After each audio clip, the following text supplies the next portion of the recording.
بسم الله الرحمن الرحيم. الحمد لله رب العالمين، والصلاة والسلام على سيد الأنبياء والمرسلين. أما بعد، فإن أصدق الحديث كتاب الله، وأحسن الهدي هدي محمد صلى الله عليه وسلم، وخير الأمور مواسمها، وشر الأمور محدثاتها، وكل محدثة بدعة، وكل بدعة ضلالة، وكل ضلالة في النار. وبالسند المتصل منا إلى الشيخ الإمام الهمام الحافظ الحجة أمير المؤمنين في الحديث محمد بن إسماعيل رحمه الله تعالى أنه قال: باب كيف كان بدء الوحي إلى رسول الله صلى الله عليه وسلم، وقول الله عز وجل: إنا أوحينا إليك كما أوحينا إلى نوح والنبيين من بعده. وبه قال حدثنا الحميدي قال حدثنا سفيان قال حدثنا يحيى بن سعيد الأنصاري قال أخبرني محمد بن إبراهيم التيمي أنه سمع علقمة بن الوقاص الليثي يقول: سمعت عمر بن الخطاب رضي الله تعالى عنه على المنبر يقول: سمعت رسول الله صلى الله عليه وسلم يقول: إنما الأعمال بالنيات، وإنما لامرئ ما نوى، فمن كانت هجرته إلى دنيا يصيبها أو إلى امرأة ينكحها فهجرته إلى ما هاجر إليه.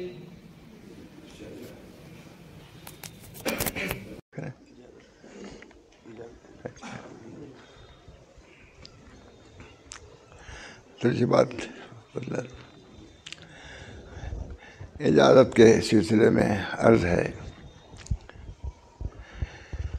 کہ حضرت مولانا شاہ رسول اللہ صاحب حج کرنے کے لیے جا رہے تھے، تو میں نے کہا حضرت بخاری شریف مشکات کے لڑکے تھے، تو یہاں اگر دورہ رکھنا ہے اس سال تو کون پڑھائے گا بخاری شریف؟ بڑے جوش میں کہا کہ تم کو اسی لیے ہم نے پڑھایا ہے، بخاری شریف تم پڑھاؤ، اپنی تمام مرویات کی تم کو اجازت دیتا ہوں. ان الفاظ میں شاید کسی نے کہا ہو، اپنی تمام مرویات کی میں تم کو اجازت دیتا ہوں، بخاری شریف تم پڑھاؤ. بہرحال مجھے حضرت صاحب سے صراحتاً حضرت مولانا حبیب الرحمن صاحب عالمی سے بھی اجازت صراحتاً. حضرت شیخ الدین صاحب سے مسلسلات میں تھا، میں مولانا عبدالحلیم صاحب اور راوی صاحب ایک کتاب میں ہم نے پڑھا، انہوں نے بھی صراحتاً اجازت دیا. اس بنا پر اگر اتنا کافی ہو تو میں کہہ دوں کہ میں نے سب کی طرف سے جو مجھے اجازت ملی ہے وہ سب اجازت کو سب کے لیے میں عام کرتا ہوں. اللہ تعالیٰ قبول فرمائے، اجازت فرمائے. اور ایسا ہے حضرت کہ میں مدینہ میں جاتا ہوں، عرب کے علماء لیتے ہیں. بحرین گئے، وہاں بھی اجازت لیا. بعد میں جہاز پر تھا، ہمارے لڑکے کا ابا وہ کہہ رہے نہیں ابھی اجازت دیجیے مصر کے میں. بڑا سلسلہ چل رہا ہے، اگرچہ میں اس لائق نہیں ہوں. اللہ تعالیٰ مجھے اس کی قدر کرنے کی توفیق دے، اور جن حضرات کو بھی اس کا حصہ اجازت کا ملے ان کو بھی قدر کرنے کی توفیق، اور اس کے فیض و برکات سے ہم سب کو مالا مال فرمائے. بس یہ تو جگہ ہی ہے. حضرت شاہ انور صاحب حضرت کے خاص استاد تھے. اسی لفظ سے فرما میرے استاد، ہمارے استاد یہ فرماتے تھے شاہ صاحب کے بارے میں، بہت بڑے دعوات ہمارے استاد شاہ صاحب نے فرمایا.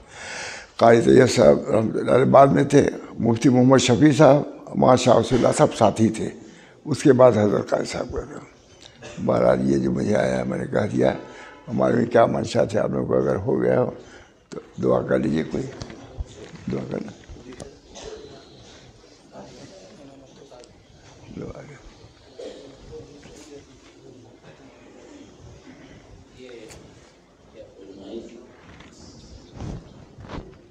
یہ انعام کا سلسلہ جو ظاہری طور